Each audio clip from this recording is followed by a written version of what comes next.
Fala pessoal, sejam muito bem-vindos a mais um episódio do Imóvel Insights. E estamos aqui hoje com um convidado super especial, um companheiro de mercado imobiliário, uma pessoa que a gente já vem conversando aí há um bom tempo em várias negociações, uma das maiores empresas do Centro-Oeste, a maior, né? A maior incorporadora do Centro-Oeste. Já tivemos aqui 2 convidados e a gente está trazendo da outra ponta, da EBM, Danilo Pimenta. Seja muito bem-vindo, Danilo. Obrigado. Especialista em aquisição de terrenos. Danilo Pimenta hoje atua na EBM, na aquisição de terrenos e novos negócios. Exatamente. Danilo, eu queria até que você se apresentasse mais, a gente já tem conversado. Você começou engenheiro civil, né, de formação, começou lá como estagiário. Como que foi essa primeiro seu contato com o mercado imobiliário? Deixa eu me apresentar para o pessoal que provavelmente não me conhece, né? A maioria do pessoal, assim, apesar do público ser de corretores, né? Aqui, eu acredito, maior parte do público, né? Sim, corretores, pessoal dos mercados imobiliários afins, mas grande parte corretores. Então, assim, eu tô sempre ali no espaço, mas eu tô num departamento que tem menos contato com o pessoal, né? Assim, normalmente a gente só negocia com o pessoal que é mais específico, os corretores de área, né? Focados em áreas. Focado em área. A então, gente teve aqui o Vinícius e a Thaís, que eram os gerentes comerciais da EBM, que vendem os produtos da ponta. Você é o cara que forma o estoque, né? Você começa o ciclo do mercado imobiliário. Isso que eu acho interessante. A EBM tem o processo muito bem definido lá, né? Cada um está na sua área. Então você começou como estagiário na obra mesmo lá na EBM? Não, assim, até para contextualizar, eu estou na EBM de volta desde o início de 2019. Eu trabalhei na EBM lá atrás como estagiário, se eu não estou enganado, 2011. Então, assim, eu entrei na faculdade, desde o terceiro período eu fiz estágio na área de construção. Então, trabalhei alguns anos na Terral, depois fui para a EBM. Quando eu fui formar, saí da EBM e fui trabalhar em outras empresas. Trabalhei na empresa de Brasília, trabalhei por conta própria, fiz obra do governo. Então, assim, casinha, Minha Casa Minha Vida. Minha Casa Minha Vida já fiz também. Então, fiz um pouco de tudo nessa área de construção. Certo. Mas sempre foi essa parte mais técnica do negócio, né? Essa parte mais de obra mesmo, né? De ficar ali na mão na massa. Mão na massa. Aí, em 2019, apareceu essa oportunidade, que era um negócio que eu sempre sonhei. Eu sempre tive vontade de trabalhar, assim, imaginava, né, como que era, mas é um negócio difícil entrar. É pouca gente que fica nessa área mais estratégica ali da empresa, né? Sim. Então, que é o pessoal de incorporação, novos negócios, inteligência de mercado. Então, são... Depois que você fez todo esse ciclo, fez o estágio, você voltou para a EBM já como essa parte de novos negócios. De novos negócios. De novos negócios. Aí, assim, já foi bem depois, né? Assim, 6, 7 anos depois de eu ter saído, eu voltei. Depois de formado. E lá nessa área você está desde 2019. 2019. Começo de 2019. Então tem 5 anos e pouco, né? 5 anos e... 5 anos e pouco. Bom, você estava até falando em relação à questão dos corretores, né? Às vezes você não tem muito contato. Mas hoje que eu vejo, assim, o seu maior processo, a maioria das aquisições das áreas, eles vêm de corretores? Não, assim, que é a maior não é nem que eu não tenho muito contato. Eu trabalho basicamente com corretor. Assim, eu não tenho muito contato porque... O corretor é como se fosse seu... meu colega. É a gestão de corretores. Exatamente. É isso mesmo. É o meu parceiro do dia a dia ali, é o corretor. O que eu falo, assim, que eu não tenho tanto contato com o corretor que fica lá no stand. Sim. Porque normalmente o corretor que fica no stand é o corretor de apartamento. Esse corretor de apartamento, dificilmente ele... Assim, porque o pessoal se especializa muito, né? Sim. Eu sou um corretor de apartamento de luxo, apartamento Minha Casa Minha Vida. Sim. Eu tenho muito contato com o corretor de terreno. Certo. Né? Então, a maioria me conhece. Esses corretores de áreas, normalmente eles são no mercado Ou existe, por exemplo, eu sei que hoje a IBM tem uma house. Ou tem alguns corretores que trabalham na house e falam assim, ó, eu sou como se fosse da house da IBM, mas só para prospectar a área. Não tem assim, não tem um da house que é especialista em área, não. Mas tem, por exemplo, tem corretor que eventualmente a gente conhece por conta de outro motivo e vai conversando, eu trabalho com isso, eu tenho um amigo que tem um terreno nesse lugar aqui, e aí quando vê já está formando a área também, a gente explica, ajuda, né? Porque é difícil.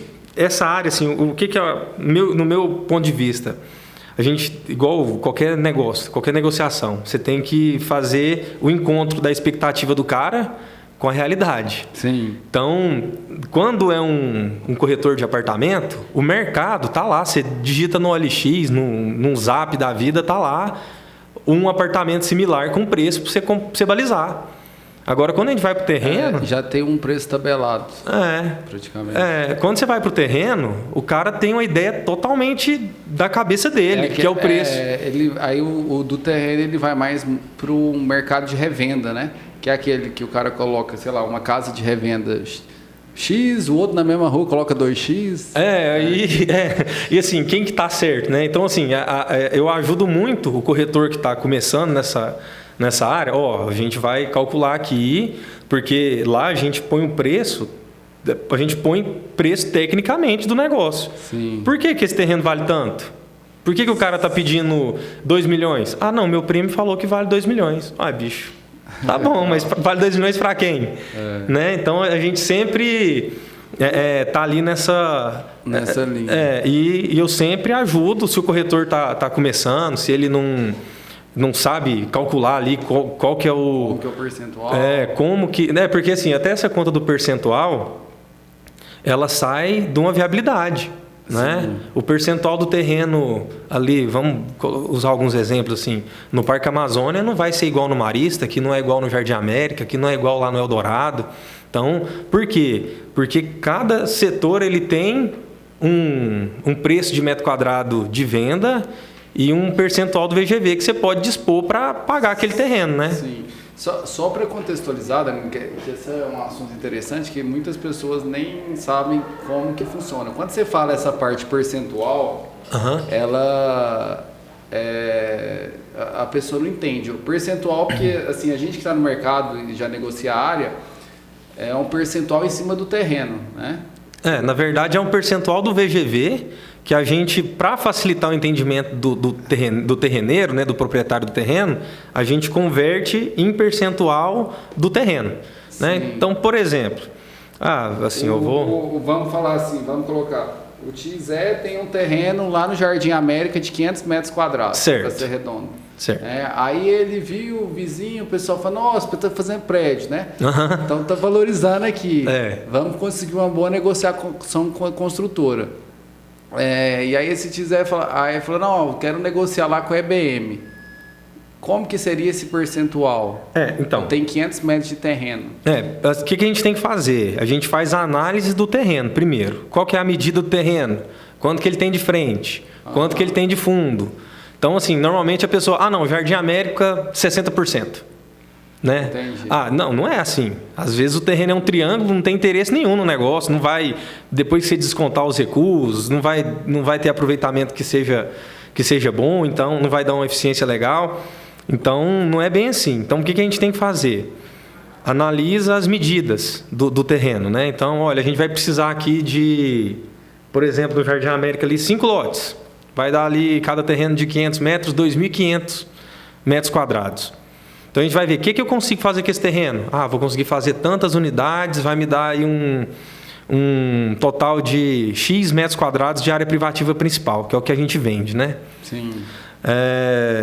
Então, disso, a gente vai tirar quanto que eu posso dispor do meu VGV, desse VGV, depois que eu vou pagar obra, vou pagar corretor, vou pagar imposto, vou pagar marketing, vou pagar tudo que tem que ser pago ali do negócio. Sim. E eu posso dispor de tantos % do meu VGV que ainda vai me dar um lucro aceitável do negócio. Então, por exemplo, lá no no Jardim América, vou arbitrar um número qualquer aqui. Vamos supor... a gente sabe vai variar, pode variar de 50% a 80%. Mas assim... Tem terreno que é frente praça, outros é frente... mas isso aí vai agregar no preço, né? Sim. Então, assim...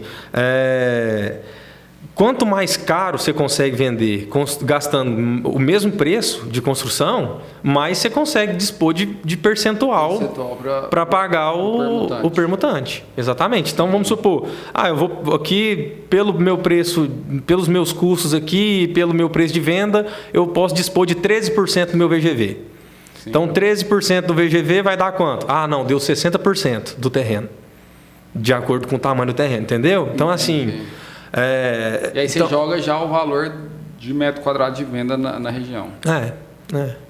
Então, olha, qual que é a nossa estimativa de venda? Aqui, Jardim América, hoje a gente vende a R$8.000 o metro, por exemplo. Entendi. Então por exemplo, se o Tiz lá tem 500 metros, vamos supor que fechou em 60, vocês fazem a proposta, ele pegaria ali 300 metros. 310 metros. Se ele tem 500, 300 metros. 300 metros, né? Arredondado é 300 metros. Em apartamentos no local. Em área privativa principal. Aí ele poderia, se a EBM fizer 3 apartamentos de 100 metros, ele pegaria 3 apartamentos. Exato. Aí, fez apartamento de 80, aí ele vai diminuir. Aí vai ter um residual ali que ele vai entrar em conjunto em um apartamento. Essa é uma conta que brilha os olhos, né? De todo mundo. Quando a pessoa fala assim, nossa, ainda mais quando a gente vê hoje o valor de metro quadrado de Goiânia subindo muito. Uhum. E muita gente vira até muita especulação, né? Às vezes a gente sente no mercado por causa dessas negociações e permutas com a construtora. Né? Porque não sei se é isso, assim, se é esse sentido, mas na mesma questão do preço, né? Porque o que às vezes acontece? A IBM pode pagar aqui, por exemplo, 300 metros quadrados aqui nesse terreno, em permuta. 300 metros quadrados a 8.000 o metro, a gente está falando de 2.400.000. Aí o cara acha que ele vai vender o lote dele por 2.400.000. Aí você oferece faz a proposta na permuta, e aí ele vai lá e faz a contraproposta em dinheiro. À vista. Então, assim, porque... A conta não fecha. E isso é uma dificuldade que a gente tem, porque da equalizar a ideia, né? Assim, do que... Porque, por exemplo... Você tem um lote aqui na Leopoldo de Bulhões. Certo. Esse lote, ele pode ser vendido para um incorporador, na área que é adensável. Ele pode ser vendido para um comerciante, porque ele tem essa pegada. Então, você tem vários clientes em potencial desse imóvel. Quando você vai para um lote no meio de quadra, num lugar totalmente assim, residencial, quem que é o seu potencial ali? Quem que é o seu público que vai comprar esse imóvel?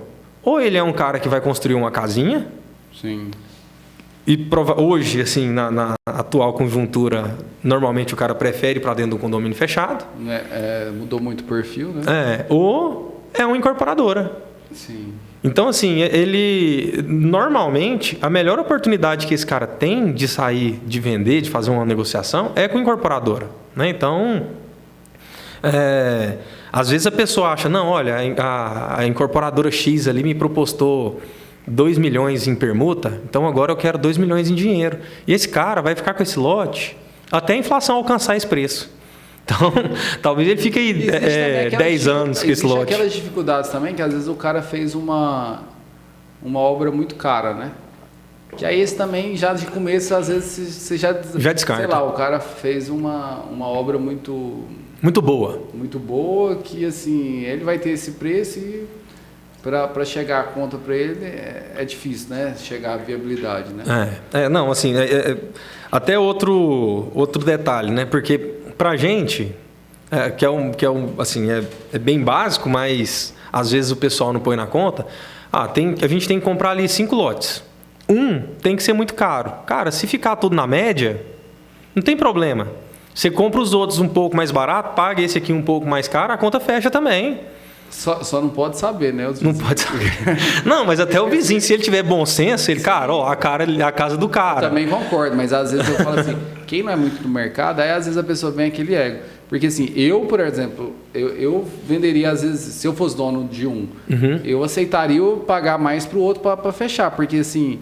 é uma questão que depende, só dá certo, só dá bom quando todo mundo fecha. Né? Porque não adianta eu querer, mais 2 querer se não fechar todo mundo, né? Às vezes tem uns caras que ficam no meio ali, né? Você vê que fechou o prédio ali e ficou um carinha de lado. Essa é a grande... eu vejo assim a grande dificuldade. A gente até teve um recente no setor Pedro. A gente tava negociando com você 6 lotes lá. Dos 6, 5 queria, 1 não quis. Né? E esse 1 que não quis melou o negócio dos outros. Então, é algo aí que... bastante desafiador. Danilo, a pergunta é, hoje assim, para você, qual que é o seu maior desafio para fechar terreno? Cara, assim, hoje a gente trabalha com permuta, né? Sim. E Goiânia é uma cidade que, assim, apesar de, graças a Deus, a gente está assim... Vocês têm uma história de credibilidade. Exatamente. Eu estou numa empresa que tem um background, que me ajuda muito. Mas tem gente que não tem tempo para esperar, cara. O cara tá lá com 80 e poucos anos de idade. Ele não tem esse horizonte que a gente tem. Assim, às vezes pode até ter mais, hein? Só Deus sabe, né? Do futuro. Mas numa linearidade aí, né? Numa natureza assim normal, o horizonte dele é mais curto. Então, e normalmente, quem tem patrimônio já está com a idade mais avançada. Então, cara, eu quero realizar aqui, pegar o dinheiro no bolso e viver a minha vida e viajar, sei lá, fazer qualquer coisa. Né? Aproveitar desse patrimônio que eu construí. Então, hoje o desafio é negociar sem botar dinheiro. Então, e alinhar a expectativa. Né? Claro. Porque às vezes, igual a gente conversa muito, que às vezes colocar dinheiro até consegue, né? Porque tem muito investidor que sonha em ter uma oportunidade dessa, um terreno, mas o investidor, claro, vai querer colocar o preço de mercado real. Mas é aí que é o negócio, que entra aquela conversa que a gente teve. Como que põe preço no terreno? Né? Então, para a gente pôr preço no terreno, a gente, olha, se em permuta, eu vou pegar aqui, por exemplo, vamos botar um número aqui, sei lá, 3 milhões em permuta, de VGV estimado ali, sim. O investidor, para tirar o dinheiro dele lá da taxa Selic, que está rendendo 10,5%, sem fazer nada, sem nenhuma preocupação, zero risco ali. Zero não tem nada que é zero risco, né? Mas assim, com o risco mais baixo possível do Brasil, para que ele vai tirar o dinheiro para não render o dobro, normalmente, né? Às vezes conta que eu faço, na verdade, teria que render pelo menos o triplo, né? Não, aí você não consegue comprar terreno. Se for triplicar o negócio, você não consegue comprar. Não, eu falo assim, mas um investidor, por exemplo, se dá 3 milhões na permuta, o cara pode, às vezes, oferecer 1 milhão lá. É difícil o cara, assim, normalmente é mais ou menos... Você fala, é difícil o terreneiro aceitar a venda por 1 milhão no dinheiro. Eu falo por quê? Isso aí é claro que a gente tem que pensar no macro da economia, né? Por exemplo, hoje a gente tem um IPCA de 4% ao ano. Isso não existe. Eu acredito que isso aí nem é verdade. Assim, sei lá se alguém do governo vai me prender agora por causa disso. Mas a gente está com IPCA e INCC abaixo de 4% ao ano. Isso é a maior mentira do mundo.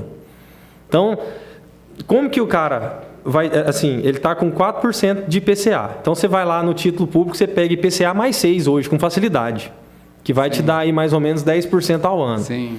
O cara, para tirar esse dinheiro aí, ele tem que ter uma rentabilidade boa. Sim. Certo? Para deixar esse investimento público de lado para ir para um negócio que ele tem um risco maior, né, do negócio mesmo.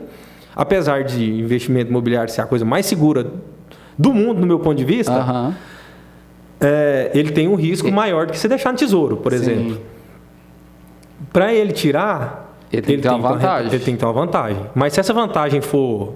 No caso desse aí de 300% no horizonte aí de 5 anos, você tem que penalizar demais a aquisição do terreno. Sim. Aí você não vai conseguir, né? Você não vai conseguir. Normalmente fica mais ou menos a metade do preço. Assim, é claro que vai de caso a caso, né?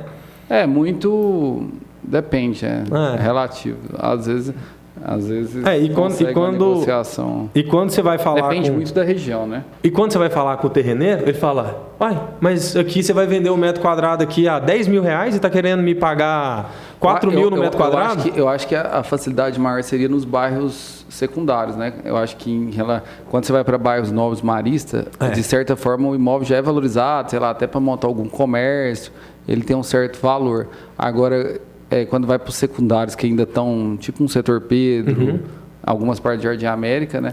Talvez seja... quando fala em dinheiro. E tem as pessoas que têm aquela resistência mesmo de venda do imóvel de qualquer jeito, né? Mas até porque nesse bairro aí, né? Você usou a palavra secundário, então eu vou usar o primário. Seria, por exemplo, um marista e um bueno mais alto ali, né? Esses, dependendo da região do Setor Oeste também. Então, Setor Oeste, marista, bueno e Jardim Goiás. Vamos colocar esses aí. O imóvel, ele não tem potencial só para o incorporador. Ele tem potencial para uma clínica, ele tem potencial para uma cafeteria, ele tem potencial para outras coisas. Aí vem esse valor que às vezes o incorporador que quer ficar ali naquela região, ele tem que comprar. Porque às vezes se ele for pagar na permuta com o plano diretor atual que a gente tem, ele vai dispor de um percentual tão grande do VGV dele que inviabiliza o negócio. Então às vezes é melhor ele comprar e assumir esse negócio. Hoje, você falando aí que hoje Goiânia, claro que vai variar muito, eu acho, de bairro primário para secundário, igual você falou. O que gira? Até eu acho interessante o que você tem conhecimento do que você negociou. Qual que é o percentual do VGV que tem negociado médio em Goiânia? Porque a gente teve alguns outros participantes aqui que teve negociação fora, né? A gente já ouviu falar até de 30%. Aqui em Goiânia isso não existe. Isso em São Paulo. Balneário Camboriú, algumas cidades chegaram a 30%. Eu acho que Balneário, Frente Mar, chegou até 40% de VGV em negociação. Aqui hoje, o que gira em Goiânia? Olha, vai muito do tipo de empreendimento, né? Quando a gente vai para um econômico, ele vai ali de 8 a 10, 11. Depende da área, da localização. Vai ter o contexto, né? Shopping, se tem alguma coisa. Até do terreno, né? Da topografia do lugar. Então, isso aí, quando a gente entra numa análise mais fina do negócio, dependendo da topografia, dá para você chegar ali nos 10, 10,5. Se for um econômico que é excelente, eu já vi até 11%. Mas o normal é em torno de 8%. 8, 9, 10%. Eu acredito que assim, via de regra, se for para a gente colocar um número médio, 10%, de 9 a 10%, um econômico. Quando a gente vai para esse B, que é o que a gente estava falando aí, que é aquele bairro o tipo secundário, né? Sei lá, o Jardim América, o Pedro Ludovico. Sim, que é um bairro hoje muito bem localizado em Goiânia, só que não teve aquele desenvolvimento igual aos outros. Exatamente. É o que a gente está aí vendendo aí em torno de 8.000, 8.500 metros. Sim. Né? Esses em torno de 13%, 14% do VGV. Sim. E aí quando você vai para um alto padrão, né? Quando é um negócio diferente, frente para um parque, frente praça, aí você tem que fazer uma análise delicada daquele negócio, né? Aí pode sair bem disso, né? Em Goiânia você já viu chegar até quanto? Eu já vi 20%. 20%. Eu já vi, não foi negócio meu, mas eu já vi número de 20%. Foi o maior que eu já vi. Entendi. Provável que tenha um ou outro aí maior do que isso. Mas o que eu já vi... do jeito que está ficando competitivo, né? Cada vez mais. E assim, tem muito especialista nessas áreas, né? E Goiânia eu acredito que os incorporadores que destacam, né, nessa área de alto padrão, né? Então, assim, a gente tem uma concorrência para o mercado, para o comprador, é bom demais isso aí. Porque ele tem muita opção, você vê a quantidade de unidades que você tem aí de opção nesses 3 setores, Oeste, Marista e Bueno ali próximo a Parque. Né, no alto. Hoje tem muita área, você fala. Não, não é nem muita área, tem muito empreendimento mesmo, né? Então, você tem muita opção para quem quer comprar. Né? E com essa alteração do plano diretor que teve, a gente tem uma oferta grande, né? Assim, aumentou, eu vi que nos bairros novos aumentou muito e a gente vê ainda muito, não terrenos vazios, mas vê muito possibilidades, casas, lugares que não foram edificados que possam entrar em negociação, né? Hoje eu queria, como que você viu, assim, nesse aspecto em Goiânia? o nível está muito competitivo, muito desafiador, muito concorrido? Assim, eu acho que a concorrência faz parte, né? Assim, não tem jeito. Eu acho que isso é excelente para quem quer comprar, né? E eu acho que agora o pessoal às vezes fala, isso aí não tem condição de Goiânia manter esse preço. Cara, não é que tá caro, é o preço. Né? Você vai construir aí 1 metro de areia, 1 metro de concreto, é um absurdo. O que subiu de preço de aço, né? Então, assim, eu acredito mesmo, aquela pessoa que acha que não, vou esperar abaixar o preço para comprar, ela não vai comprar.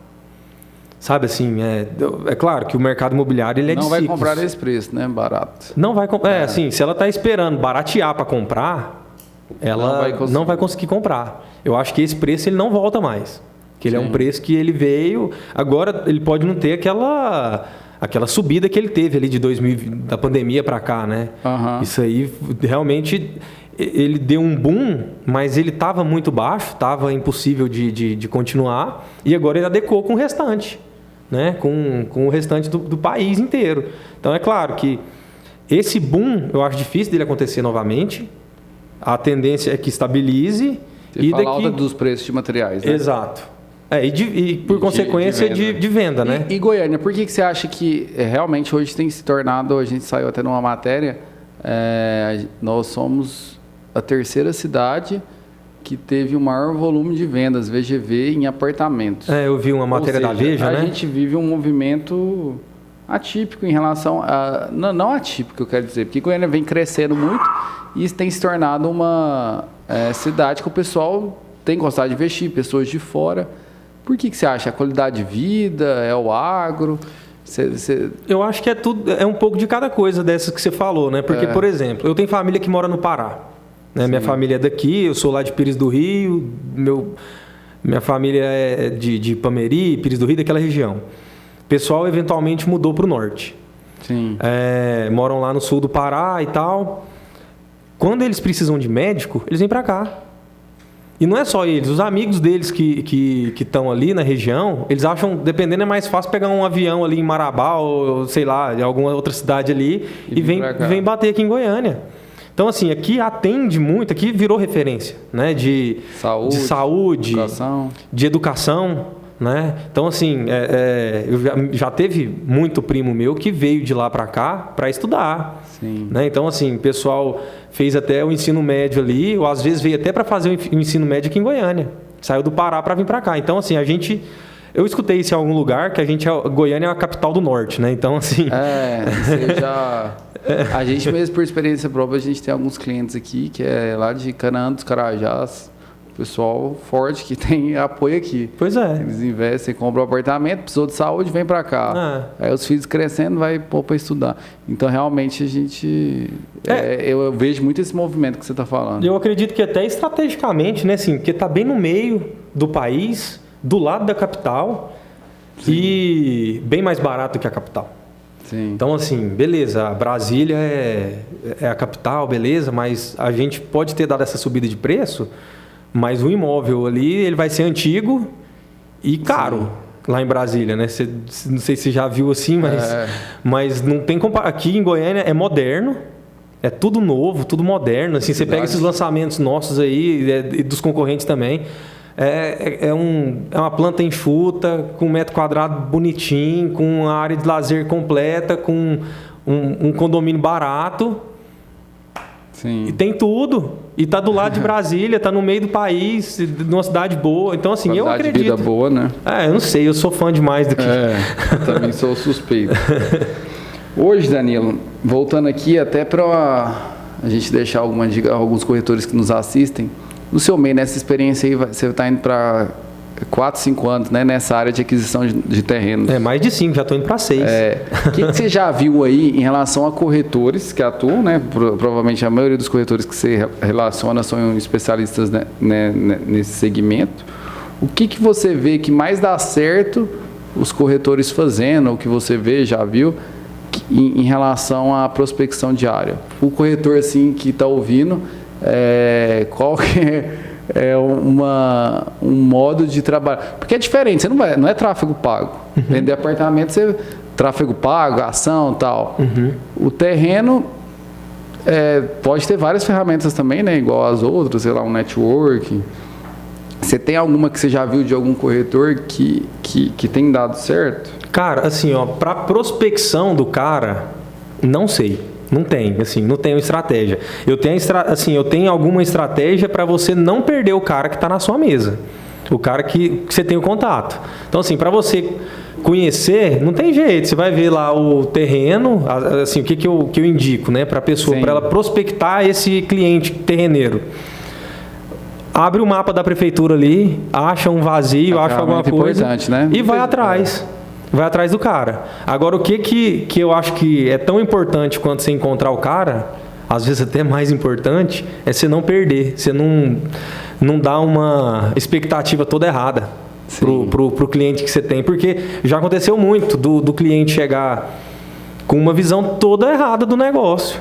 Sim. Porque o corretor falou para ele que achava que valia... a gente já fechou ali no Marista a 100% do terreno. Você está aqui no Jardim América, que é aqui do lado, é 100%. E o cara fica com isso aí na cabeça.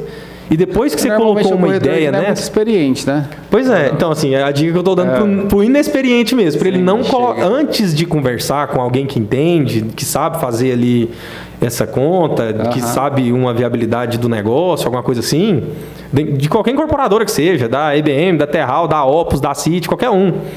Antes de falar para o seu cliente quanto que custa o terreno dele, pergunta para alguém que tecnicamente precificou esse terreno.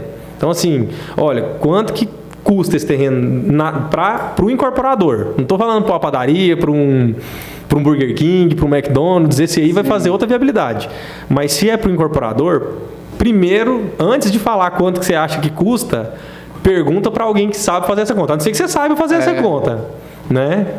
E alinhamento de expectativa, né? Se você passou a expectativa errada... Já era. Assim, ele até poderia entrar na conta, concordar, mas se o cara vai com a expectativa alta, a frustração é grande. Então, às vezes, o cara que estava acostumado a, sei lá, botar uma placa lá botou uma placa de vendas na frente do lote dele, recebeu duas propostas. Uma era uma areia mais alguma coisa de dinheiro.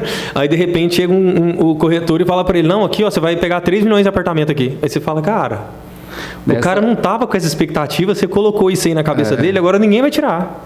O que eu vejo hoje, até aproveitando a pergunta que eu te fiz, é uma área também que eu gosto de atuar muito como corretor, né? E as primeiras... quando eu entrei no mercado, uma das coisas que me encantou no mercado foi negociação diária. Porque quando eu entrei, eu ficava meio na dúvida, vou ser corretor ou não? E isso foi em 2013, tem 11, 12 anos atrás.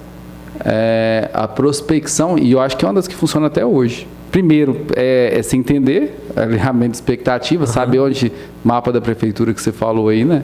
Também você entender onde tem gabarito ou não. E o que a gente fez em 2 áreas que deu certo, é o que o velho que dá certo até hoje. É ir lá bater da campainha do proprietário e falar, aqui a gente tem interesse e tal, e conversar um por um. Isso a gente fez... foram 2 áreas no setor marista. Na época, meu avô era vivo ainda, ele trabalhava nessa área. E a gente fez na 135, foi com o pessoal lá da CEF+, o Chateau Provence, 3 terrenos, batendo campainha. Até hoje eu lembro de conversando, aí as reuniões eram lá dentro da casa. Então, tipo assim, a gente conheceu mesmo, falando. Tomava um café, comia pão de queijo. E nessa época eu mal tinha conhecimento, não sabia o que era permuta, não sabia nada. Tipo assim, então eu agradeço até hoje muito ao Breno Xavier lá, que tipo assim, foi uma aula. E a segunda foi onde é o ritmo marista da Terral, quando a gente fez também batendo campainha, negociando, e ali a gente foi... também aprendi muito na época quem negociava lá, nem sei se hoje está no mercado, era o Burton Lago. Eu conheço. Ele negociava a área para Terral. Então também é aí que eu fui aprender muito, aí essa fechou também 90%, e aí que eu comecei a entender. Mas assim, foi muita atitude de bater porta a porta. Tem alguns que a gente está em negociação, você fez como? Você foi lá bater na porta? Essa do setor Pedro, sim, foi até dos outros corretores que trabalham aqui, tudo porta a porta. Ou quando aparece de uma que a gente quase fechou, porque a gente tinha um cliente que era amigo meu e ele tinha um terreno em volta. Aí eu olhei e falei, aqui tem gabarito. Aí a gente foi batendo, quando vê tinha uns 2 do lado que vendia também, já estava com placa de vende. E aí depois você vai puxando os outros para tentar em relação. Então assim, é claro que tem uns que, claro, network ajuda, principalmente hoje no mercado. Aí depois a gente fechou algumas áreas já, porque existem empresas, investidores que viu que o negócio é bom, eles focaram em formar a área. Então teve gente que lá atrás formou land bank de área grande. Isso aí é pessoa sem ser incorporador, a pessoa mesmo. Sem ser incorporador. A gente tem clientes que... Ele até participou de um podcast aqui, uma área que a gente fechou na Vila Rosa, era uma área de 3.500 metros. O pai dele, eles eram do varejo, loja em shopping, só que o pai dele sempre gostou disso. Então ele sempre formou a área e permutava com as construtoras. Entendi. Então assim, tem esse perfil, né? A gente vê muitos... empresas que fazem isso. Né? Até, assim, uma coisa que tem a ver, eu acredito que tem a ver com isso que você falou, lá a gente tem, porque é muito complicado e muito arriscado, no meu ponto de vista, você ir comprar lote a lote para formar um terreno para eventualmente permutar com a incorporadora. Sim. Se dá certo, vai ser excelente, você vai ter um dos melhores negócios da sua vida. Sim. Agora, a gente tem um produto lá... travar... a gente tem um produto lá, assim, não é um produto de prateleira nem nada, mas a gente coloca opção para investidor comprar cota de investidor, né? Que aí seria nesse caso, quando a gente está... Se é um negócio que aparece, eventualmente, né? Mas, por exemplo, a gente está... Como assim comprar cota? Por exemplo, a gente está formando um terreno. Normalmente a gente não quer comprar, mas um deles vai ter que ser uma compra e venda. Aquela conta lá que a gente fez do 1:2, você falou que tinha que ser 3. Sim. Então dificilmente você vai ter essa oportunidade de ser o terreneiro, né? Sim. Você tem que dar muita sorte. Mas, eventualmente, um não tem interesse ou não tem tempo para ser terreneiro. Ele quer vender, quer o dinheiro. Tá. Então, a gente vai comprar, só que não vai ser a incorporadora que vai colocar o dinheiro, vai entrar um investidor. Você chama o investidor de fora para fechar. Chama o investidor para fechar a conta. Então, essa pessoa vai colocar o valor que a gente aportaria, né, para aquisição daquele lote específico ali, e vai sair com uma permuta equivalente ali daquele negócio. Então, assim, eu estou simplificando bastante o negócio, não é bem assim, sim, mas só para pontuar que é mais ou menos isso aí. Então, se tiver alguém aí que tem um investidor que tem interesse nisso, pode levar para a gente, que aí eu explico com cuidado, né, como que funciona o negócio, qual que é a garantia do negócio, o que se tem oportunidade, não é sempre que tem, mas eventualmente pode ter, né? Então... Sim. Então aí você já faz quando você está com a área na mão, né? Quando está viabilizando um negócio, né? Olha, a gente vai lançar ali. A gente já fez assim, de forma mais informal, né? Inclusive tem uma área no Jardim Botânico que foi desse mesmo formato. 4 queriam permutar, lá são 6 terrenos, 2 somente em dinheiro por causa de inventário, e aí a gente chamou o investidor para ele comprar. Só que aí ele fez aquisição direto, escriturou para depois permutar com a construtora. Entendi. E é um modelo que dá certo. Que dá certo.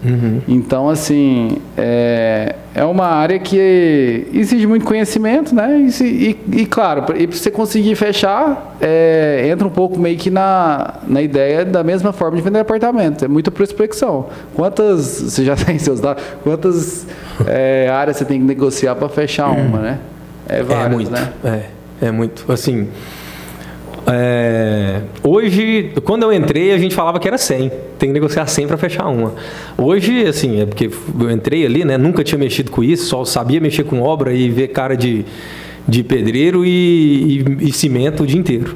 Então, nunca tinha mexido nessa área comercial, estava aprendendo, né? Então, era mais complicado. Mas agora a gente está mais assertivo. Então, basicamente, chegou a área, eu bato o olho, eu sei se vira, se não vira. Então, não vou perder tempo negociando coisa que eu sei que não dá certo. Sim. E eu já passo para o corretor, olha, o que dá para pagar é isso aqui. Agora, a estratégia de fechamento lá com o proprietário, aí tá na sua mão. Você vê se vale a pena já chegar e considerar a permuta para ele, ou se vale a pena ir atrás do investidor e apresentar a permuta para o investidor e ver como que compraria esse terreno do cara. Então, eu sempre jogo bem aberto com o corretor. Abro a conta, falo, olha, paga isso aqui, e aí você vê se vale a pena ou não. Hoje, os que evoluem, acredito que metade fecha. Assim, se todo mundo... Porque a gente tem que fazer uma análise da documentação, né? Às vezes a pessoa tem tanto rolo ali dentro daquele negócio... Normalmente esses, você fala que evoluem assim, todos de acordo, né? Todos de acordo. Todos de acordo, passou para frente, aí vocês vão fazer um estudo mais avançado. E aí normalmente não fecha por quê? Pelo fato do... Olha, já documentação. Aconteceu... Assim, a nossa análise inicial ela é empírica, né? Então a gente... olha, eu acredito, eu já... Baseado nos nossos empreendimentos, você vai ver que ele é muito Ctrl-C, Ctrl-V, né? O Wish, ele tem uma planta que é mais ou menos igual em todos. O Now, ele tem uma planta que é mais ou menos igual. Então, assim, a implantação ela fica muito parecida. Então, a gente tem uma taxa de assertividade muito alta. Sim. Então, assim, mas é claro que tem que ser analisado caso a caso. Então, às vezes, olha, a gente achou que cabia aqui tantas unidades, a hora que foi ver... Não coube. Acontece. Entendeu? Aí acabou o negócio, né? Então, como é que faz? Sim. Ou documentação. Então, o cara, em determinado momento, a gente descobre que tinha uma dívida lá muito superior ao valor do terreno. Né? Porque a gente vai fazer essa análise depois inventário, judicial. Então, assim, tem uma due diligência ali do negócio que não tem como a gente saber sentado na mesa com a pessoa, né? Às vezes a pessoa já abre o jogo, mas tem gente que acha que não vai passar desapercebido, né? Entendi. Outra pergunta, Danilo. Aproveitando hoje, eu até vi, está muito se falando, né? As construtoras falam, até mesmo por causa dessas mudanças nas construções.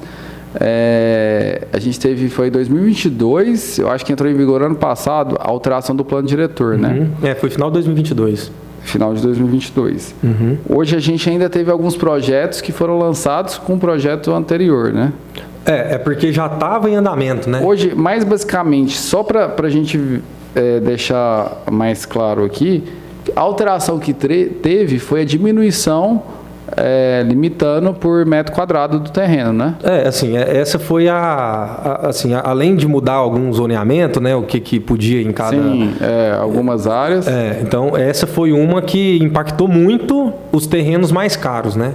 Então, por exemplo, Frente Parque, o Marista, numa rua muito boa, esse impactou bastante por conta desse limite de adensamento, né? Antes, você obedecendo recuo e comprando... Como que é? Por exemplo, um terreno de 2.000 metros, você pode construir...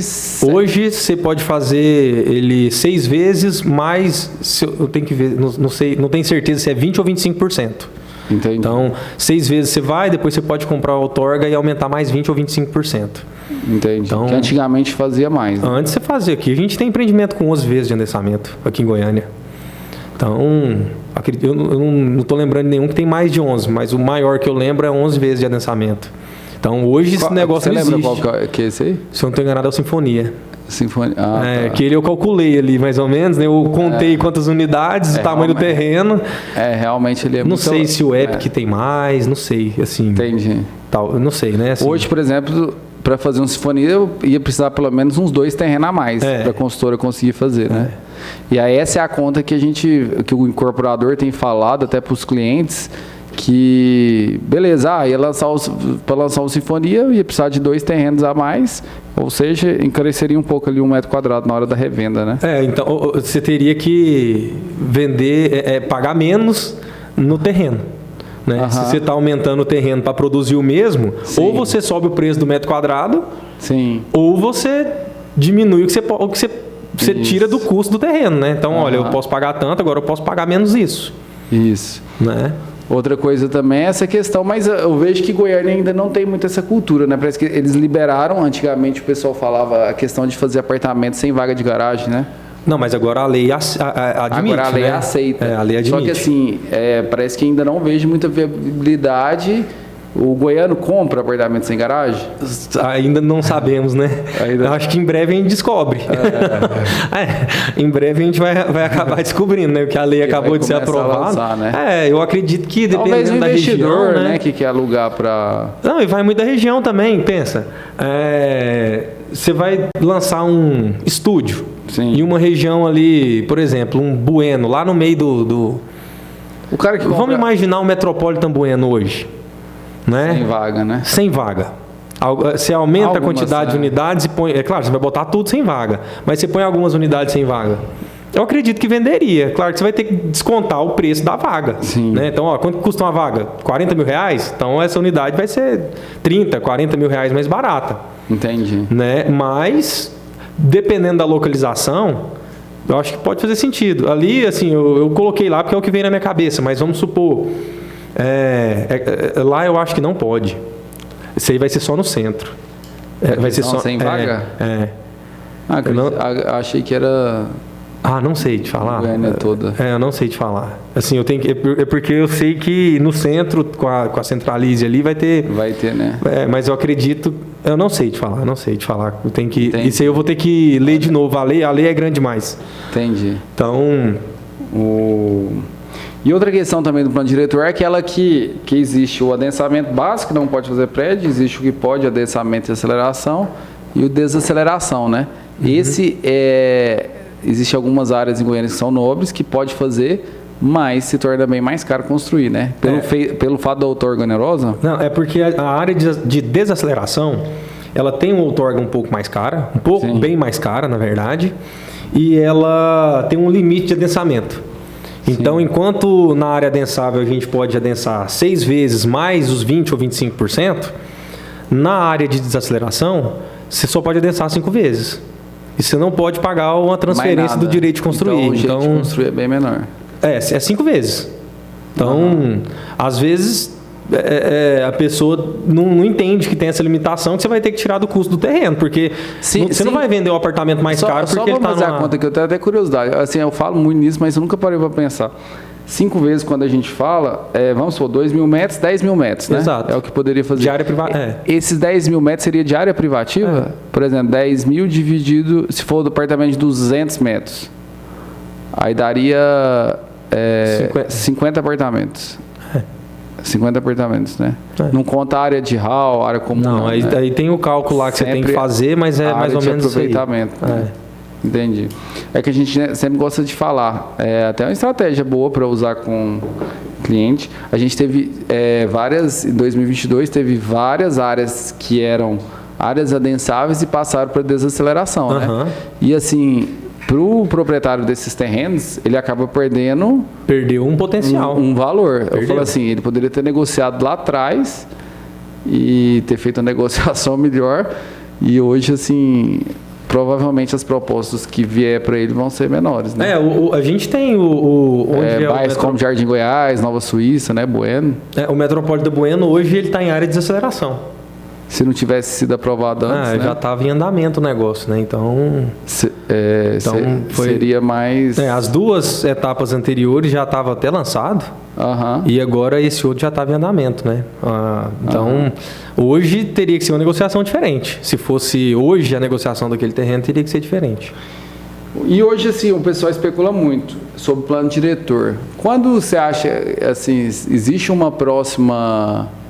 data certa para ter uma alteração de plano diretor? O pessoal fala que é de 10 em 10 anos, né? Mas esse que vigorou até agora, até 2022, ele era de 2007. Então, ficou 15 anos. 15 anos. E quando começa a mexer, demora, até que aprova, né? Bicho, aí demora, né? É uma discussão que envolve muita coisa, né? Porque o plano diretor, pra gente fica muito focado nessa área de incorporação. Mas ele dita muita coisa, né? Assim, Porque a gente fala muito, a gente olha aqui e fala assim, não, pro cliente, aqui é o plano diretor, aqui pode. Aí, às vezes, ele está na quadra ao lado, que é adensamento básico. Aí ele vira e fala assim, não, mas... Na frente tem prédio. Fala, na frente tem prédio. Mas ele fala, não, mas logo ano que vem isso aqui já vai poder. Daqui 10 anos. Se o ano que vem já tiver passado 9, assim, né? Fala, não, mas o plano diretor ele demora, tem essa questão. E aí muita gente quer responder, não, mas se fez aqui do lado, certeza que ano que vem já vão liberar aqui. E às vezes é justamente o contrário, né? Onde tinha que perde e o dele continua sem. Então assim, a gente vê muitos clientes que às vezes fica sabendo sobre essa parte de negociação e eles ficam nessa expectativa, não, vai mudar lá, ó, não sei o quê.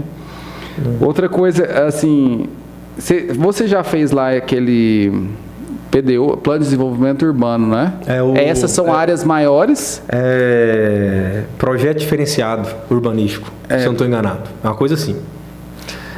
Porque assim, a prefeitura ela tem que... Isso aí entra no plano diretor, né? Sim. Ela tem que tentar resolver alguns problemas. Porque tem área que é uma área de adensamento básico e é aquele buraco no meio da cidade. Sim. Né? Então, assim, por exemplo, lá no Eldorado, a gente tem o Vida Milão lá.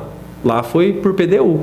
Então, tem na região do Macambira, tem a área do Puama, que às vezes tem um benefício diferente, né? Então você faz um PDU num sentido. Mas normalmente são áreas grandes. São aqueles vazios que tem no meio da cidade, que está lá gerando um imposto baixíssimo, e mato, e dengue, e esse tipo de coisa. Então a prefeitura quer resolver isso. Então ela faz você entra com o PDU para tentar. É um ganha-ganha, né? O proprietário ele consegue um valor melhor do que conseguiria na área, né? Incorporando, né? Consegue um cliente a mais. Porque tem lugar que você vê que não faz sentido, né? Você fica uma chácara lá no meio da cidade. E tem que ser uma área, tipo, acima de 5 mil metros, né? Acima de 10. Acima de 10, hoje. Acima de 10 mil. Entendi. Hoje, Danilo, lá vocês têm negociado também loteamento? Que a IBM hoje tem vinhas, mas participa. O percentual de loteamento é bem diferente, né? Não, aí é outra conta, né? Aí é totalmente diferente. Mas a gente fica focado na incorporação. Ou até mesmo condomínios... Condomínio horizontal. De casas. A gente negocia, né? Condomínio de casa a gente negocia. E hoje, qual que é o percentual, assim? Aí vai depender muito. É a mesma coisa lá que eu te falei do padrão, né? Por exemplo, dependendo da região, você vai conseguir pagar um pouco mais de percentual, porque você vai construir uma casa que vai pegar muito mais preço. Né? Você pega aqui para a região leste e sul da cidade, né? Que é ali GO 020, BR, ali, aquele pedaço, você vai conseguir agregar mais valor com a mesma construção. Sim. Entendeu? Você vai construir a mesma casa, só que você vai vender ela bem mais cara do que você venderia ali numa 060, por exemplo, entendeu? Sim. Por quê? Por conta da localização. Então isso aí você consegue repassar para o terreneiro. Né? O terreneiro normalmente é loteamento que entra condomínios fechados, né? Igual vocês têm um vinho. Normalmente eram áreas rurais ali. Normalmente... Porque são áreas grandes, né? Áreas tipo assim, 3, porque 4 é diferente. Porque o Vinhas... ele já é da área de urbanismo mesmo, né? Você vai fazer o loteamento, vai fazer um condomínio fechado. Quando a gente vai para incorporação, aí já são áreas menores, né? Que aí a gente vai construir a casa e vender casa. Então é um negócio mais resumido também. Sim. Né? Então, assim, é igual o prédio. Ficou pronto, a Bits na mão, o cara vai financiar com o banco. Ele não vai financiar próprio ali para ele. É um financiamento que você desliga ele ali no Habits. Entendeu? Danilo, outra pergunta que eu quero fazer. Dessas 5 anos de experiências aí, qual teve uma negociação aí mais... uma história diferente, mais inusitada? Teve alguma? Ou até mesmo uma que foi legal, foi rápida, fácil, ou muito difícil? Cara, fácil? Deixa eu pensar. Não veio alguma assim que já foi fácil, rápida? Não, rápida já. Agora fácil nenhuma. Não tem negociação fácil nesse tipo de negócio. Assim, nunca vi. Pelo menos comigo não. Sabe, assim, sempre... a gente sempre trabalha no limite, sabe? A gente sempre paga o que dá para pagar. Então é sempre assim, você faz ali a viabilidade, o cara devolve uma coisa e vira aquela briga e... assim, não uma briga, mas no bom sentido. Tipo, olha, aqui dá, aqui não dá, e fica aquele estica... vezes, né? Às vezes já, tipo assim, o cara já pediu aquilo ali e já não dá, pronto. Entendi. Às vezes, olha, aqui deu para chegar tanto. Porque o cara ele tem interesse em fazer, mas ele fica instigando ali em puxar percentual de permuta. Então, às vezes dá para chegar, às vezes não dá. E já perdi negócio por conta de pouquíssima coisa, sabe? Que depois não dá para voltar. Não dá, sabe? Assim, já perdi negócio que hoje não fecha a conta. Passou 6 meses, a conta fecha, mas agora o cara não quer mais. Ou fechou com outro incorporado. Ou fechou com outro, já aconteceu também. Então, assim, tem... Agora, negociação diferente, assim... Teve alguma? Deixa eu pensar aqui, mas eu acredito que... Não, assim, é sempre no mesmo sentido. Ali no... que vocês fecharam lá onde é o Metropolitan, o Oliveiras, lá foi só um proprietário. Mais fácil de negociar. Uma proprietária, Lá foi uma proprietária. Ela tinha uma assessoria jurídica com ela, tinha o pessoal que auxiliava ela na parte imobiliária. Então, assim, ela teve não foi uma negociação, apesar de ser uma proprietária, foi uma negociação com muita gente. Eu entrava na sala e apanhava o dia inteiro.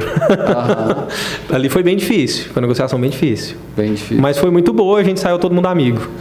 Porque quando é só mais uma pessoa assim, eu vejo que tem o grau de dificuldade, mas seria mais difícil do que você fazer... pelo tamanho também. Ali foi o maior negócio que eu fechei, né?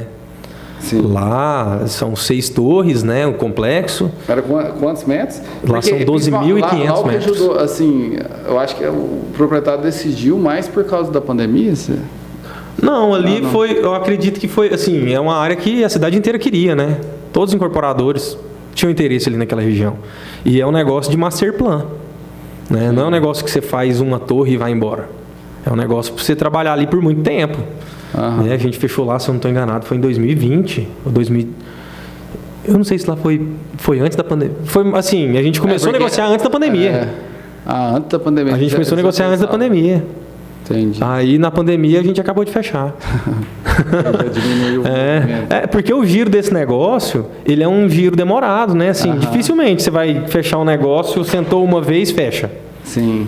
Né? Às vezes você senta hoje, o cara vai embora, daqui 2 meses ele liga de novo e vai. E assim, o que acontece? Como eu vim dessa área de obra, eu sempre tive na cabeça assim, o negócio não pode parar. Sim. Você tem que ter movimento. Eventualmente, de uma semana, 15 em 15 dias, você tem que ter um retorno desse negócio. Se parou, esfria, morre, aí acaba o negócio. Agora, quando é um negócio que você tem interesse, eventualmente você tem que movimentar alguma coisa. Você tem que ir atrás do cara. E aí, já pensou? Isso aí não é um negócio que o cara pode... Você deixar o cara ficar... Vai embora. Você tem que botar na cabeça dele o senso de urgência que é incorporação. Sim. O momento é agora. Porque a gente trabalha... O que a gente está trabalhando hoje é para daqui 2 anos. Sim. Você não vai... Se você tem que botar hoje o que está vendendo hoje, você já está errado. Sim. Entendeu? Você tem que começar a trabalhar hoje para você ter o produto na prateleira daqui 2 anos. Então você tem que identificar o que o mercado precisa daqui 2 anos. Daqui 2 anos vai estar vendendo estúdio? Vai estar vendendo comercial? Vai ser 3 suítes? Vai ser 200 metros? O que o mercado vai precisar daqui 2 anos? Então você tem que botar esse senso na cabeça do proprietário. Falar, olha, o momento é agora. Então Sim. Vamos, e fica ali em cima. Aí, quando é um terreno que a gente fica com mais vontade, né, que é aquele terreno que a gente está buscando, aí eu já pego o corretor, me ajuda, cara. Me ajuda a te ajudar. Vai lá, enche o saco desse cara. Né? Porque não adianta. Esse negócio, o cara, ele tem tempo para pensar. Esse negócio do cara tá pensando 2 meses, ele não quer. Então você sai fora dele, vai atrás de outro. Sim. Entendeu? É um negócio que pode, às vezes, na maioria das vezes, é o negócio mais importante da vida do cara. O que eu vejo, você tem que mostrar a grande vantagem. Porque muitos ficam assim, nossa, mas eu vou ver só daqui 5 anos, 6, né? Essa questão. Mas assim, realmente... Antes 5 anos de hoje do que 5 anos de daqui 2 anos, né? O que a gente gosta de falar é isso. Quanto antes você fizer, melhor. Porque assim, tem gente aí que passa 5 anos negociando ali, já o cara do lado do prédio já subiu, e o tempo passa ali, a pessoa perde muito, né, pelo tempo. E eu tenho assim, né, eu tenho registrado tudo que eu já negociei. Então, quantas vezes eu vejo assim, um negócio que eu negociei quando eu entrei, aquela marcação lá que eu fiz há 5 anos atrás, está marcado, negociei e tal, o histórico lá do que a gente conversou. E o cara aparece lá de novo hoje com a mesma ideia de receber em dinheiro. Esse cara, se ele tivesse, se ele já tivesse negociado lá 5 anos atrás, ele já tinha dobrado esse dinheiro dele, cara. Sim. Ele já tinha, sabe, assim, e mais que dobrado, porque a gente passou pelo momento de pandemia, eu tava vendo, a gente falava que o metro quadrado era, na época, né, a estimativa de venda em torno de 3.600 metro quadrado. O empreendimento que a gente tinha de referência na época era o Wish Coimbra, o Wish Areião, o Wish Aeroporto. Quanto que está o metro quadrado de venda desses empreendimentos? A gente falava, quando ficar pronto, vai valer mais ou menos 3.600. É o dobro disso. Sim, isso aí, 8 mil. Isso aí. Mais de 8. Então, assim, isso aí era a estimativa. Olha, quando o empreendimento ficar pronto, ele vai estar valendo 3.600 o metro quadrado. Você pensa, cara, isso aí tem 5 anos só. A gente falava que daqui 5 anos ele ia receber 3.600 por metro. Sim. Ele recebeu efetivamente 8.000 metros. Então ele mais que dobrou, ele quadriplicou o dinheiro dele. Isso aí foi. A gente tem alguns clientes aqui, fizeram no Ixereião. A gente até vendeu os apartamentos do Permutante. Uhum. Então o cara... Aí assim, aí você vai... O que é engraçado, aí você vai lá do lado do Ixereião, tem uma plaquinha de vende lá. E aí o cara falou, a gente pergunta, aí eles não entraram por causa que era inventário e era irmão, não sei quantas pessoas, aí por isso que eles não entraram na época da EBM por causa da discordância em relação à negociação. Então, por exemplo, construiu o prédio, o cara já vendeu os apartamentos de permuta. Já botou uma parte no bolso. Faturou lá, tipo, bem mais do que ele esperava. Uhum. E assim... E por falta ali, talvez, de clareza, conhecimento, o pessoal ainda continua muito amarrado. Então, assim, é algo que você tem que eu vejo assim, você tem que trazer a confiança, né? E jogar para o futuro ali, para a pessoa enxergar, né? Ter aquele clareza do futuro. Porque, assim, não tem como, né? Todo mundo queria ter a oportunidade de ter o terreno e ter virado gabarito.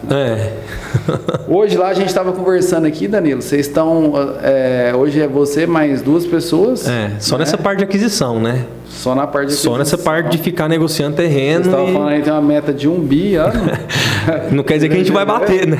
A gente tenta bater todo ano, mas e a meta difícil bater. A meta da equipe de venda lá é vender mais de 1 bi, né? Tem que ser. Até a brincadeira que a gente faz lá, né? Para eles tirar, eu tenho que colocar. Eles não vão vender apartamento se a gente não colocar terreno para produzir o apartamento, né? Então, sim. É um time. Eles hoje vocês mandam só pessoal para gente. Goiânia, Aparecida. Eu sim. Goiânia e região metropolitana, né? Então, sim. Goiânia, Aparecida, aqui esse pedacinho que vai ali pro lado do Senador Canedo, para cá, né? Assim, então, esse pedaço. Aí tem as outras regionais, né? Tem Brasília, tem Anápolis, tem São Paulo, capital, São Paulo interior, né? Aí, só que aí já tem o Danilo lá, né? Tem o Danilo de São Paulo. Às vezes chega terreno para mim, quem que é o Danilo aí dessa cidade? Aí eu já mando pra pessoa. Nesses 5 anos assim, você já fechou assim, quantas áreas só? Cara, eu tenho que calcular, porque na verdade a gente... Você fechou áreas grandes aí que virou 3, 4 empreendimentos. Eu fechei algumas... fechei boas áreas, assim. Sim. Fechei no Parque Amazônia, quadras fechadas. Fechei ali próximo ao Vaca Brava, onde é o Wish Vaca Brava. Fechei o Metropolitan Bueno. Fechei algumas que ainda não estão aí no... Não está na esteira ainda. Não, estão na esteira, mas ainda são assim, né? Não lançou.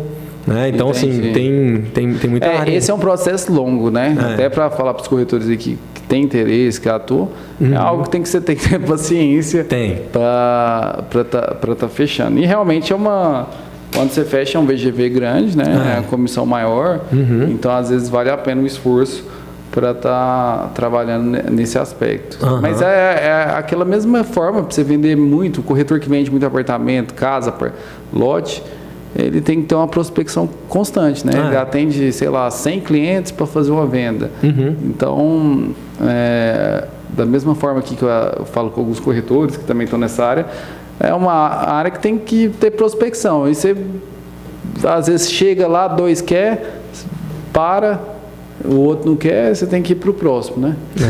Porque não tem jeito. Tem muita área.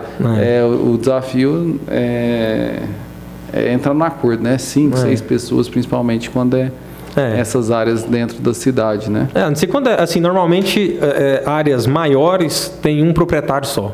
Né? Por exemplo, você vai para uma área aí de uma casa, para construir casa, aí são áreas aí de 2 alqueires, por exemplo, aí é um proprietário só.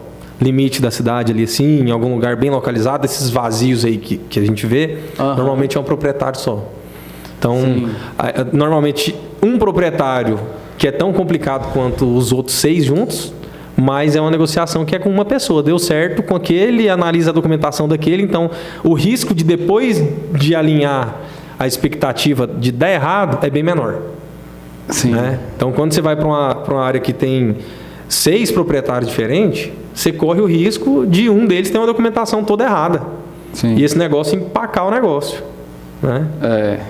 Então, dá mais risco. Danilo, 2024, 2025, os planos ainda é pé no acelerador para achar a área, como que a gente tem que, se o pessoal quer vender 1 bilhão, a gente tem que comprar 1 bilhão de terreno, de VGV em terreno, né? Sim. Então, é sempre alinhada a meta deles com a nossa. Sim. É difícil, né? Você pensa ali, nós somos 3, né? Para comprar esse 1 bilhão todo ano. Então, é um negócio difícil, é um desafio.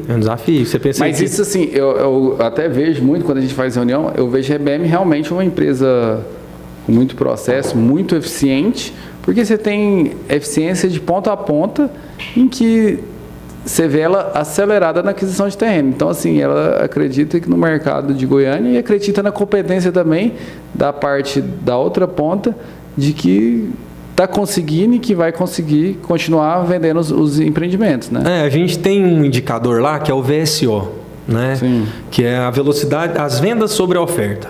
Então, o nosso indicador, ele é muito superior a qualquer concorrente. Então, assim, a gente vem acertando muito tem um time lá de inteligência de mercado, né? Que trabalha assim, colado na gente. Então, fica alimentando a gente o tempo inteiro. Olha, esse aqui que é o foco, esse aqui que é o negócio. Então, vamos direcionar assim, para lá. Direcionando os bairros? O bairro, a metragem, o preço, tudo. Tudo que é informação interna e externa, tudo que tange o mercado ali, esse time lá são engenheiros também, que ficam fomentando ali. Direcionando.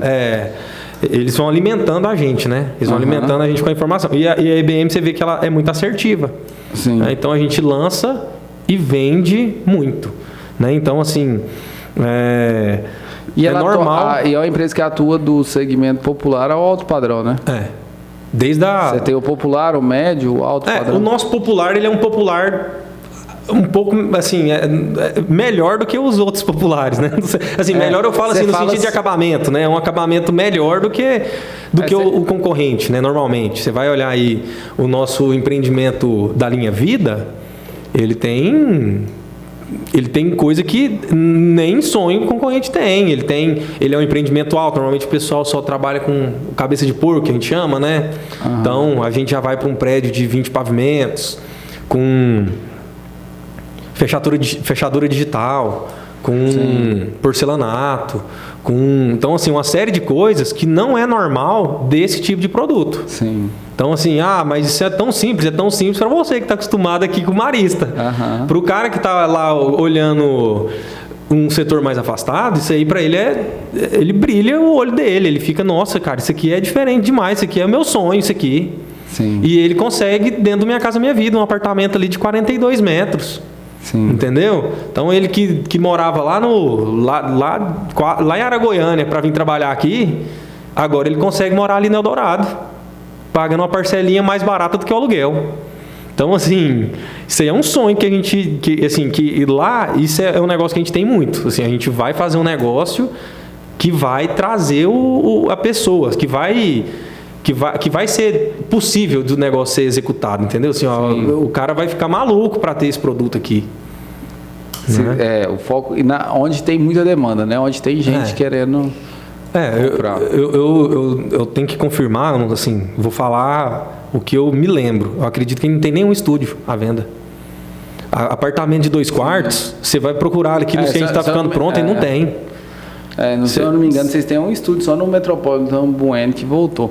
Mas porque a gente até vendeu um aqui no Smart Areião, também zerou. Praticamente não tem. E os Minha Casa Minha Vida que a gente tem, que são os que entrou agora, que subiu o teto, né, do Minha Casa Minha Vida. Então, alguns desses do Now, eles entraram para Minha Casa Minha Vida. Né, 42 metros ali, do Passeio das Águas. Buriti Shopping lá também, Parque Amazônia. Do Parque Amazônia ali, que é 2 quadras do Buriti Shopping. Aquilo lá foi um que eu fechei também. Tem outra quadra lá que a gente vai que a gente tem também para o futuro. Milão. Cara, a gente não tem 2 quartos. Os 3 quartos que estão ficando prontos aí, você vai ver lá no Parque Amazônia, só tem primeiro andar. Primeiro e segundo andar, algumas unidades. Sim. Isso aí a gente lançou quantos? Lançou quase 400 unidades. 300 e tantas unidades. E você ter só o primeiro andar à venda? Então isso é o que dá segurança para a gente continuar trabalhando, né? Assim, vamos colocar a área para dentro porque não para de vender. Sim. E eu acredito que não vai parar. Por quê? Porque a gente traz esse cara que está longe quer ficar perto. Entendeu? Uhum. E esse não vai parar de ter tão cedo. O cara que está no Parque Amazônia, agora ele quer ir para o Bueno. O cara que está lá no Buriti Sereno quer vir para o Parque Amazônia. E assim vai. E ele vai fazendo o upgrade dentro da empresa. Ele já vai crescendo, né? A primeira moradia, a segunda moradia, e depois tem o cara que investe, compra um estúdio, compra 2 quartos para alugar. Exatamente. Tem uma renda extra do que deixar o dinheiro parado. E o mercado imobiliário é isso, né? É ciclo, não para. E assim, é um mercado muito dinâmico. Por isso que a gente tá aqui cada vez mais apaixonado, né? Demais. E eu acredito que assim, a gente, né, brasileiro, acho que é cultural nosso. Todo mundo entende o básico de imóvel. Você quer investir, a coisa mais simples é investir em imóvel. Eu gosto muito de bolsa de valores, invisto em bolsa de valores, mas a maior parte do meu capital, hoje 70% do que eu tenho está em imóvel. Sim. E eu moro de aluguel. Então você pensa, é só em desenvolvimento. Sim. Então... o imóvel hoje, ele é algo que é mais seguro, né? Principalmente para quem não conhece, você tem uma flexibilidade de pagamento e você tem liquidez para alugar, né? Para vender. Assim, é difícil a pessoa errar na compra do imóvel. Eu só vejo uma forma de errar, né? A não ser comprar um imóvel novo, não. Mas eu só vejo uma forma de errar no imóvel novo. Às vezes o cara comprar com a expectativa de vender rápido. Tem um certo grau ali que eu acredito imóvel a médio e a longo prazo. Tem, às vezes, alguns casos você consegue ter um retorno muito rápido. Eu comprei agora e já aumentei. Obrigado. E já consigo revender. Mas, às vezes, a pessoa vai numa expectativa muito rápida. Então, assim, realmente, o que você falou, assim, é uma forma simples, né, e segura de investimento. A gente está chegando aqui para o final, Danilo. Já passamos 1h10 de conversa. Eu queria que você deixasse, se tiver mais alguma coisa que você trouxe. Aqui a maioria, os corretores, né? Normalmente a gente pede um insight, principalmente para os corretores. Você pode até falar para os corretores aqui que, igual mesmo você falou, cada vez mais para você conseguir vender, você tem que está em contato com mais corretores, né? Levar a área.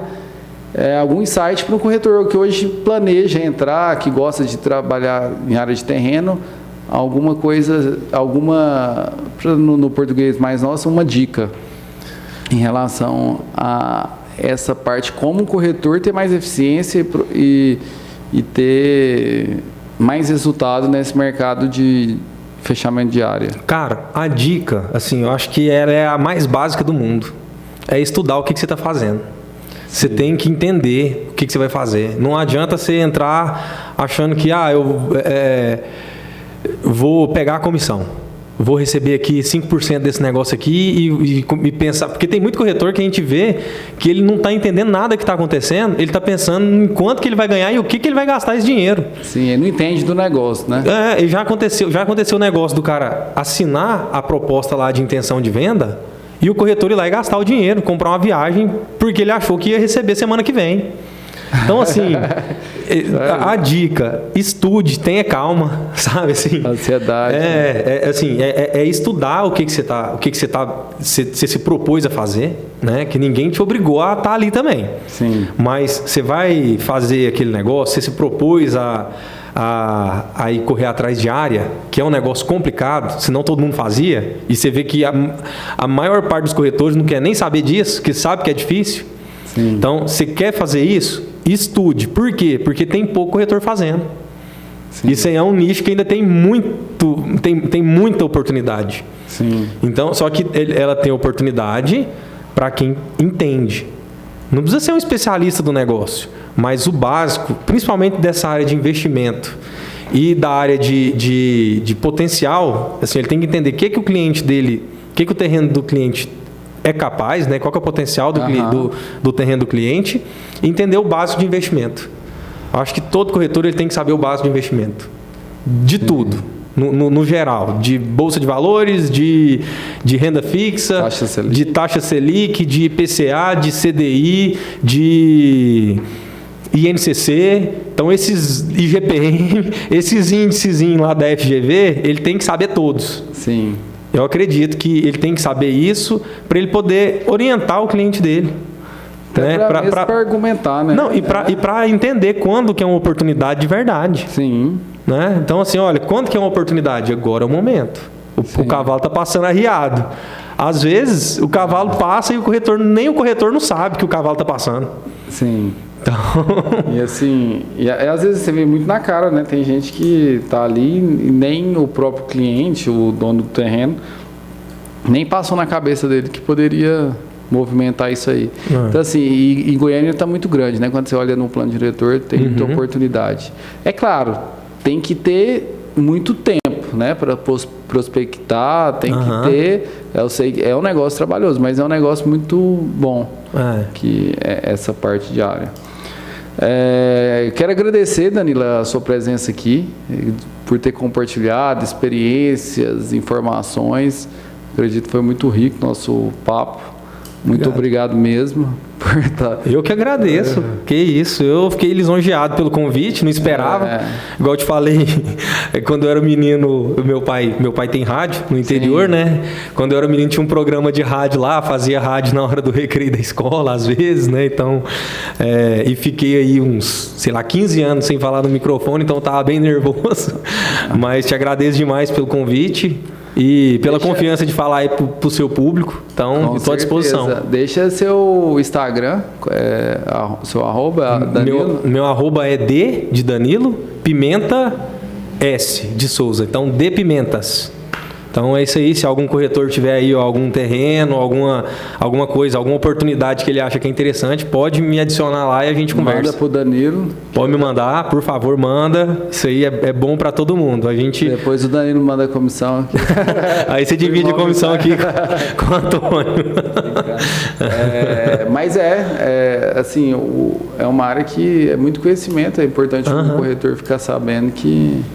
E só aprende, né? Igual eu falei, eu dei sorte na vida, a primeira vez que eu fiz negociação de área, eu não entendia zero. Então, eu aprendi muito com o que estava negociando, que na época era o próprio sócio da incorporadora. Então, assim, é muito legal, às vezes, o corretor que quer ter atitude vai aprender muito na vivência. Então, o corretor que quer levar uma área lá com você vai estar aprendendo muito com o Danilo aqui, vai estar aprendendo muito com você, de acordo com o que você vai falando para os próprios terreneiros. E a maioria das incorporadoras aqui em Goiânia... Aprende na prática. A maioria das incorporadoras aqui em Goiânia, quem compra o terreno é o próprio proprietário, né? É o dono da incorporadora. Sim, os que analisam o terreno são os próprios... A maioria ele tem ali um time, né, que faz a conta para ele. Sim. E leva para ele para ele poder negociar, né? Pro dono da incorporadora negociar com o proprietário. Isso é até uma dificuldade que a gente tem, porque como Goiânia é uma cidade muito pequena, todo mundo conhece o Elber, conhece o Odilon, conhece o Marcelo. Então, eu vou falar direto com eles. Só que, cara, a empresa é muito grande. O Elber, o Odilon, eles têm muita coisa para resolver também. E como as outras também têm, não estou falando isso não. Estou falando que assim, eles preferiram colocar algumas pessoas que entendem da área, né? e nos formou para entender mais, para saber resolver isso e colocou a gente para resolver ali. Então a gente fala por eles, né? Olha, aqui é a área que interessa para ele ou não interessa para ele. Então assim, normalmente o pessoal, não, eu quero falar com o dono. E às vezes até conhece o dono. Beleza. Eventualmente quando a gente fechar um negócio, ou se não fechar, vocês encontram lá no lugar que vocês encontram e conversam, mas para negociar terreno, a preferência dos proprietários é que negocie com a gente. Porque a gente está aqui fazendo isso o dia inteiro, ele contratou a gente para fazer isso. Sim. Né? E eles atuam diretamente ainda no negócio, atuam, né? Não são como sócios. Eles são presidente e vice-presidente. Né? E o Marcelo é diretor de outra área, da área comercial ali, né? Então, eles atuam diariamente na incorporadora. Só que a incorporadora tem 1 milhão de coisas para serem feitas. Sim. E o mercado deles não é só Goiânia. Eu fico focado só em Goiânia, mas eles estão trabalhando em Goiânia, São Paulo, Brasília, Anápolis, Campinas. Então, assim... A gestão total do negócio. Eles estão gerindo o negócio inteiro e a gente tem 1 bilhão para comprar.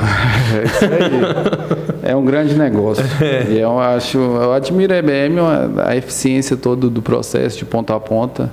É muito bom. Isso igual você falou, de descentralizar ali dos sócios, né? Mostra cada vez mais que a empresa está no profissionalismo, né? Em busca da excelência. E não é de hoje, né? Assim, você pega, por exemplo, quando eu fui entrar para engenharia, eu admirava, vinha para Goiânia, eu era de Pires do Rio, vinha para Goiânia e ficava, eu sempre reparei prédio, sempre quis ser engenheiro. Ficava reparando, nossa, quem que despontava na época? EBM e TCI.